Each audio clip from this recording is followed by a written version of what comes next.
In today's video, I am going to teach you how to connect Klaviyo to Shopify. To get started, log into your Shopify admin dashboard. This is where you manage your store settings, apps, and integrations. Make sure you are signed into the correct store before you continue, especially if you manage more than one Shopify account.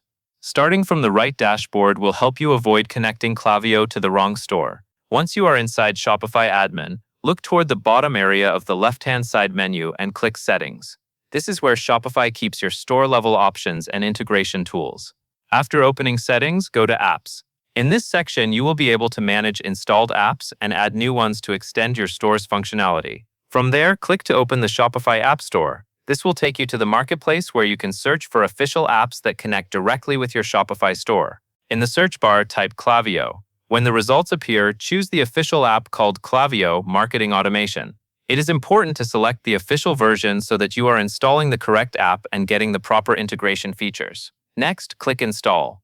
Shopify will then show you another confirmation screen with the permissions that the app needs in order to connect with your store. Review that screen, then click Install App to authorize the integration. This step gives Klaviyo permission to access the store data it needs for marketing automation, such as customer and order activity. If you are careful about permissions, this is a good moment to pause and confirm everything looks correct before moving ahead. After the app is installed, continue by clicking Integrate, then click Connect to Klaviyo to begin the connection process.